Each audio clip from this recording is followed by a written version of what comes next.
সুপ্রিয় দর্শক, সবাই কেমন আছেন? আশা করি সবাই অনেক অনেক বেশি ভালো আছেন। আজকে আপনাদের সাথে আরেকটা রেসিপি নিয়ে হাজির হয়েছি। সেটা হলো চিকেন আচার। যদি আমার এই ভিডিওটা, রান্নাটা আপনাদের ভালো লেগে থাকে, সবাই লাইক, কমেন্ট, শেয়ার করে পাশে থাকবেন আর সাপোর্ট করে যাবেন। তাহলে অনেক বেশি ভালো লাগবে। আর কাজ করতে আমার আপনাদের সাথে নতুন নতুন টিপস, ভিডিও এগুলো দিতে খুবই ভালো লাগবে। তো চিকেন আচার আমার এটা একটা সিগনেচার আইটেম বলতে পারেন। আমি সবসময় এটা করি, বেশ কয়েক বছর ধরে এটা আমি শিখেছি। আর এটা করতে করতে এমন হয়েছে যে আমার পরিবারের সবাই এটার লাভার হয়ে গেছে।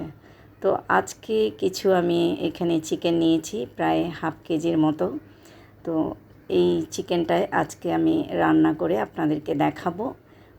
আর চলুন মূল প্রসেসে যাই। আমি এখানে নিয়ে নিয়েছি চিকেন, আর এখানে উইথ বোন আছে, আর লেগ পিস নিয়েছি বেশ কয়েকটা।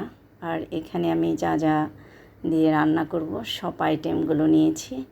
এখন কাটাকুটি করব। আর বিশেষ করে আদা রসুন দুটো আমি কাটিনি, এগুলো কেটে আবার আসছি আপনাদের সাথে। তো এখন দেখতে পাচ্ছেন আমি কাটাকুটি করা শেষ, আমি রেডি করে নিয়েছি।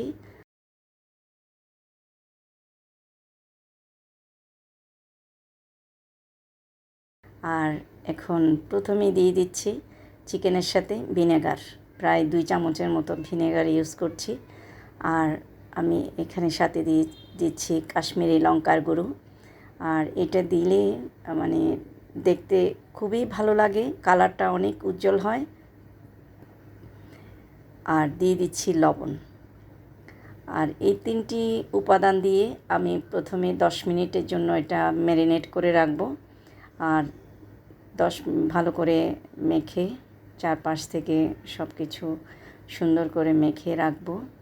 আর এগুলো রাখার পরে 10 মিনিট আমি রেস্টে দিব।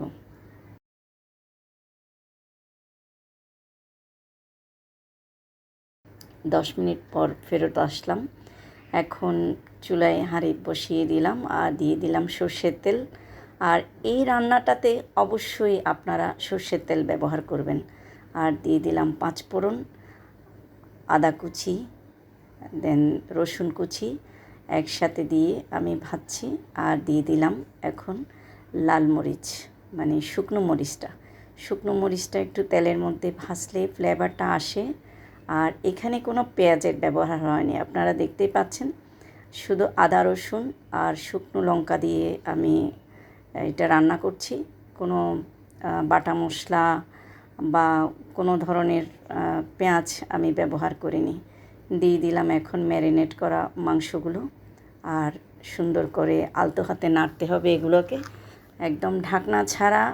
আপনারা যতক্ষণ পানিটা না শুকায়, যে মুরগির মাংস থেকে একটা পানি বের হয়, এটা বের হলে যাতে নাড়তে নাড়তে পানিটা শুকিয়ে যায়, এভাবে রান্না করবেন। আমি কোনো ঢাকনা দিচ্ছি না এখন, কারণ ঢাকনা দিলে অনেক বেশি পানি বের হয়ে যায়। আর মুরগির মাংসগুলো অনেকটা নরম নরম হয়ে যায়, মানে খেতে ভালো লাগে না। তো আমি এভাবেই রান্না করি, একটু ভাজা ভাজা হবে। আর দেখতে যেমন ভালো লাগে, খেতেও দারুণ টেস্টি হয়।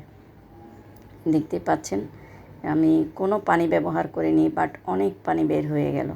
তো এরকম নাড়তে নাড়তে আমি এটা বের করব। আর মুরগির মাংসটাকে কেটে ধুয়ে আপনারা পানি ঝরিয়ে নেবেন। আর এই পর্যায়ে দিয়ে দিচ্ছি আমি টমেটোর সস আমি এখানে 3 থেকে 4 চামচের মতো ব্যবহার করছি। যেহেতু আমার কাছে টমেটো নেই, আমি আজকে টমেটো সস দিয়েই রান্না করছি। আর যদি আপনাদের হাতের কাছে টমেটো থাকে, আপনারা ফালি করে কুচি করে টমেটোটা ইউজ করতে পারেন, তাহলে আরও বেশি ভালো লাগবে। তো টমেটোটা যদি দেন, তাহলে টমেটোটা আগে কষিয়ে নিতে হবে। এই যে দেখতে পাচ্ছেন অলমোস্ট পানিটা শুকিয়ে গেছে আর তেল উঠে আসছে। আর দেখতে কতটা ভালো লাগছে, কালারটা দেখতে পাচ্ছেন কতটা সুন্দর হয়েছে। কাশ্মীরি লঙ্কার গুঁড়োর একটাই মানে ভালো লাগে, যেটা কালারটা অনেক বেশি ব্রাইট করে, অনেক বেশি সুন্দর করে, আর ঝালটাও কম হয়। আর এখানে আমি দুটো মরিচ ব্যবহার করছি, শুকনো মরিচ এবং কাঁচা মরিচ পরিমাণে কম নিয়েছি, বাট দুটোই ব্যবহার করব। আর আমি এখন তো শুকনো মরিচ দিয়েছি, শুকনো মরিচ অলরেডি তেলের মধ্যে ভেজে নিয়েছি। দেখতে পাচ্ছেন যে এখন তেল উঠে আসছে, এরকম ভাজা ভাজা হয়ে আসছে। আর কিছুক্ষণ পর পর কিন্তু নেড়ে নেড়ে রান্না করতে হবে। এটা ননস্টিক প্যানে রান্না করবেন, তাহলে হাঁড়িতে লেগে যাবে না, আর জিনিসটাও ভাজা ভাজা সুন্দর হবে। দেখতেই পাচ্ছেন আমার এখন 80% অলমোস্ট হয়ে গেছে। আর এটা রান্না করতে কোনো হেসেল নেই, আপনার বাটাবুটির ঝামেলা নেই, তারপর পেঁয়াজের কোনো ব্যবহার নেই, আর জাস্ট রসুন আর আদা কুচি দিয়ে পাঁচফোড়ন আর সর্ষের তেল দিয়ে আপনারা এটা করে ফেলতে পারবেন। তো আমার কাছে খুবই ভাল লাগে। আর আমাদের ফ্যামিলির সবারই কিন্তু এই চিকেন আচারের লাভার আমরা বলতে গেলে। আর এটা আপনারা যে কোনো কিছু দিয়ে আপনারা খেতে পারেন। এটা একটা সুবিধা, মানে প্রত্যেকটা আইটেম দিয়ে খেতে খুবই ভালো লাগে। আর দেখেন মুরগির মাংস কমে এসে মানে ভাজা হয়ে কতটা কমে গেছে। আর একটু ছড়িয়ে মানে ছড়ানো পাত্রে যদি আপনারা করেন, তাহলে চারপাশে একটু ভাজা ভাজা হয়ে ওঠে, দেখতে খুবই ভাল লাগে। এই পর্যায়ে দিয়ে দিচ্ছি আমি চিনি। আর এখানে 1 চামচ আমি যেহেতু ভিনেগার ব্যবহার করেছি, আর সো দিয়ে দিচ্ছি এখন কাঁচামরিচ। ভিনেগার ব্যবহার করেছি সেজন্য চিনিটা ব্যবহার করছি, মানে চা চামচের আন্দাজে আপনারা চিনি দিতে পারেন। আবার কেউ যদি মিষ্টি পছন্দ না করেন, আরও হাফ কমিয়ে দিতে পারেন, তাহলে সেক্ষেত্রেও কোনো সমস্যা নেই। বাট একটু না দিলে ভালো লাগে না চিকেন আচারটাতে। আর এখানে যেহেতু অন্য কোনো গরম মশলার ব্যবহার নেই, আর ফ্লেভারটা অন্যরকম। এই যে কাঁচামরিচটা দেওয়ার পরে রঙটা দেখতে যেমন ভালো লাগছে, আর ফ্লেভারটা আসতেছে অদ্ভুত রকমের মজার। এ পর্যায়ে আমি চুলার আঁচটা কমিয়ে দিয়েছি, আর চারিদিকে একটু ছড়িয়ে দিচ্ছি যাতে আরেকটু ভাজা ভাজা হয়ে যায়। এখন দেখতেই পাচ্ছেন 90% কুক হয়ে গেছে, দেখেন পানি নেই। আর আপনারা যদি একটু গ্রেভিটা খেতে চান, হাফ কাপের মতো আপনারা পানি ইউজ করতে পারেন। যখন একদম সম্পূর্ণ ভাজা হয়ে যাবে তখন আপনারা পানিটা ইউজ করবেন। এই টিপসটা একটু লক্ষ্য রাখবেন। মানে পানি বের হচ্ছে অবস্থায় যদি পানি দেন, আরও পানসে হয়ে যায়, ভাজা মানে জিনিসটা আসবে না। তো আপনারা যখন ভাজা ভাজা হয়ে যাবে তখন আপনারা একটু পানি ব্যবহার করতে পারেন। আমি কোনো পানি ব্যবহার করিনি, জাস্ট তেলের মধ্যে এটা ভাজা ভাজা করে নিয়েছি। দেখেন কতটা লোভনীয় লাগছে।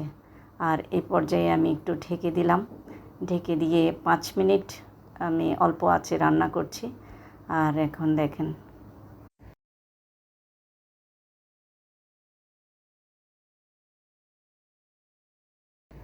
ঢেকে দিয়ে 5 মিনিট কুক করার পরে এখন নিয়ে নিলাম পাত্রে। আর দেখেন সার্ভিসিং বলে, আর আমার চিকেন আচার রেডি। এখন খাওয়ার পালা। আর দেখতে কতটা লোভনীয় হয়েছে, আপনারাই বলুন আপনাদের কেমন লাগছে। নিশ্চয়ই অনেক ভালো লাগছে। আর যেহেতু আমার ভালো লাগছে, আই থিঙ্ক আপনাদেরও অনেক অনেক বেশি ভালো লাগবে। তো আজকে এতটুকুই। আর আপনারা করে খাবেন, আর কমেন্টে জানাবেন যে কেমন হলো চিকেন আচারটি। তো সবাই ভালো থাকবেন, সুস্থ থাকবেন, টাটা।